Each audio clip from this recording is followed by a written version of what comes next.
This is Around the Table with the cast of F1. Some of the cast. Not necessarily the best of the cast. Hey! No, but a lot of the cast.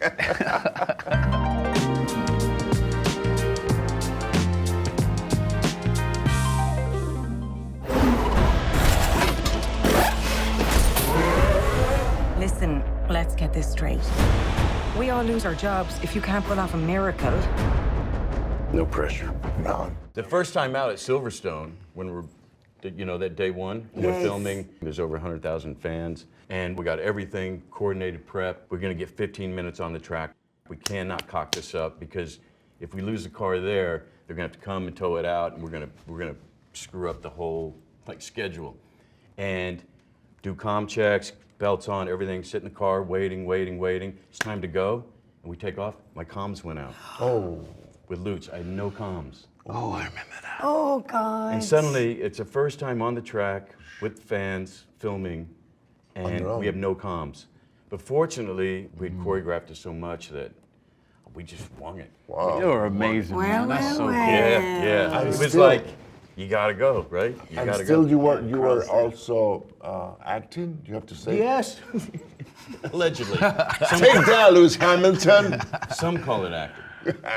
I call it beautiful acting. Everyone is great, even like Will Buxton and Yes, all the yeah. Crofty and Martin Brundle, all the sportscasters who gave this that legitimacy. Well, you were the best dressed on set every day. That's true. He's the best dressed on and off the set. I mean, This look at that guy. green. Look at that. Everybody was sweating in their things and their driving gear, and it was me like, what is wearing Ruben tonight? I climbed a mountain to get here, bro. Formula One. Back home, we call that a participation trophy. Honestly, though, when I used to watch you going by, I was like, I think he's going quicker than me. I'm not even lying. When I used to watch you go by, I was thinking, I'm definitely quicker than you. Not even. Wisely, they never let us on the track at the same time, really. We were both so fast, and we drove up to 180 miles per hour, which is insane. I know, the first question was just like, how fast did you go? And it's really, that's not what's so awesome about these cars, because speed becomes relative. And that's when you're in the straight line, that's actually when you can catch your breath, take a little look around. Yeah. It's like the high-speed corners, it's just shocking you can take, and that you can brake, and it'll stop you. What do you hear? Oh, a good one. Really, it's that engine. That's what I would always hear. Oh, really? Yeah. Engine is going. You're not even watching your gears, because you start to get attuned to what gear you're in. In the beginning, though, I definitely used to look at it. Oh yeah, in the beginning. Yeah, I was like, okay, two. Yeah. And then by the time you look up, you're already at the end of the road. In the beginning, how many unintended off-road trips do you think you took?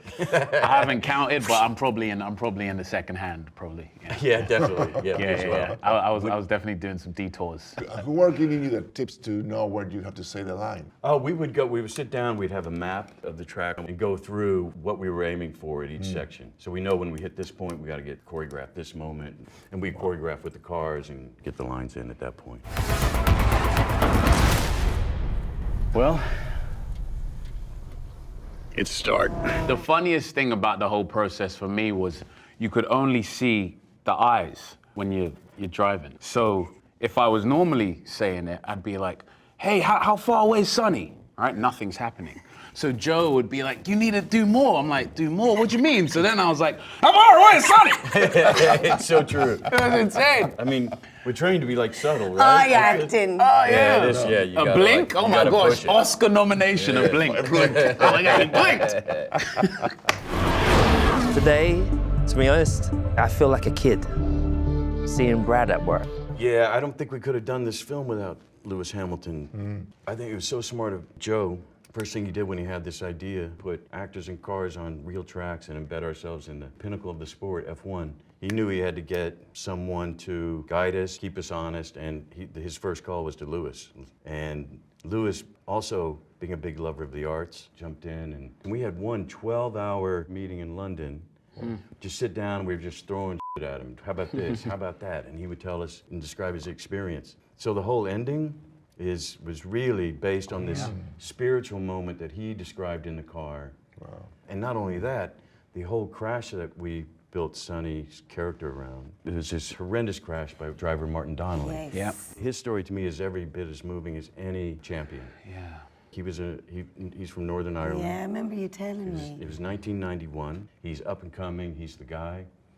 And in that race at Jerez, through no fault of his own, there was a failure in the car, and he hit the wall. Mangled. And that is his crash, and it was career-ending.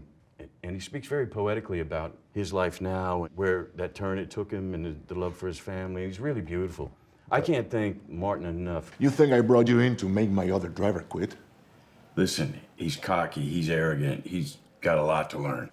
You were cocky, you were arrogant, and you had a lot to learn. Did this movie make you want to start driving, Mike? You know what? No. Come on! even less, I would say. Because it's absolutely crazy. I admire a lot about a lot of the people, drivers and the racers on the track. It takes so much work of so many people. It's a team sport, though once you are on the track, you're on your own. That mental strength is something to admire. Forget about driving 200 miles per hour. It's about being focused. And you guys were able to do that, which is amazing. When did you guys fall in love with Joe Kosinski throughout the filming of this? Action. Me, it was in the Zoom when he called me to offer me the job. And I was telling him how much I love Top Gun Maverick. He was like, yeah, but I want to talk about something else. No, hold on, Top Gun Maverick, because that scene and that moment. And he was like, at the end, he said, well, I'll call you all the time just to offer you something. Now I have to hang up. Like, I love this guy. He was so like... When he gave you a job, he was like, I kind of like I that went guy. like, what was that call about? Wow. He was going to offer me something, but I didn't let him talk. What was it for you?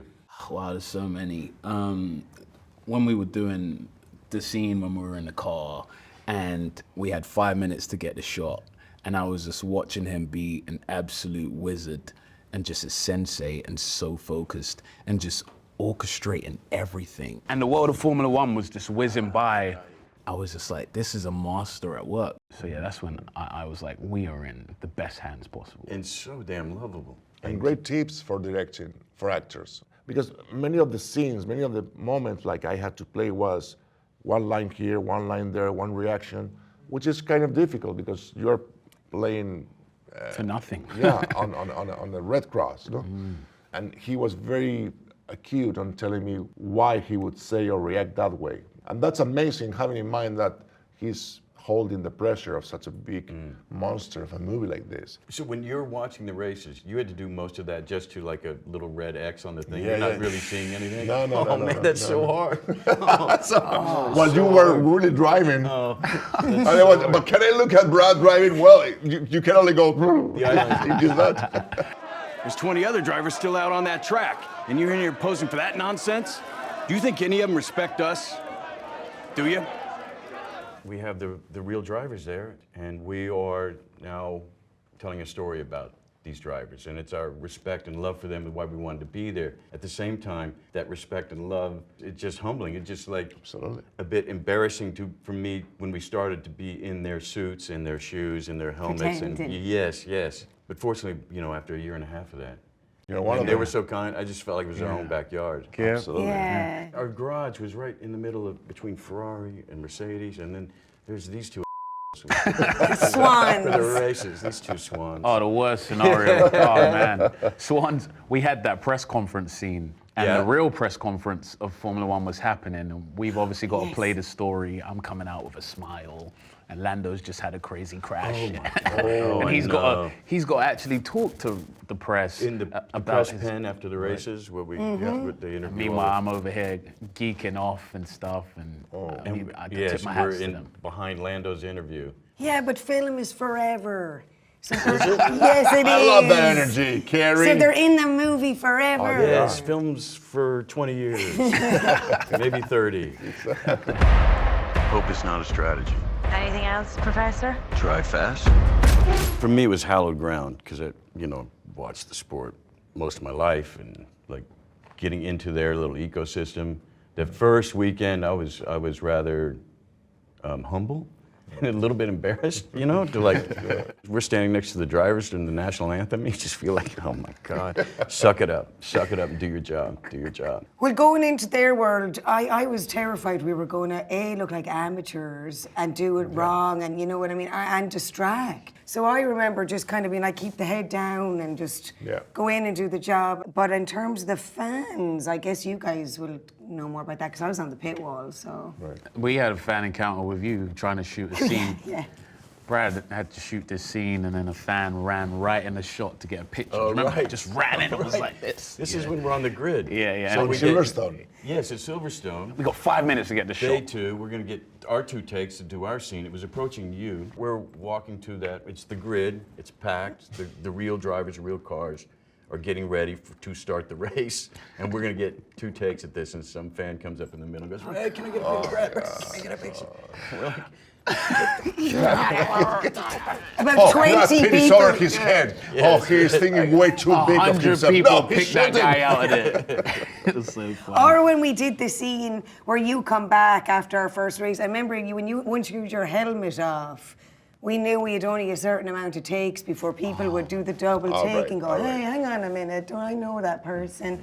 So remember, we had to be like quick because then people Right. started to recognize This it was is the game fastest over. walker in the world. Like, I would have to walk with him, right? And I became a part of your security detail too. And wow, the way you move, man, I'm taking that into my life. Really? Really, dude? Yeah, there's no stopping. It's like, boom, oh, Brad's got, oh, I just fuck. figured, like, be the shark, just keep moving, Absolutely. keep moving. What's the difference between Joshua Pierce and Sonny Hayes?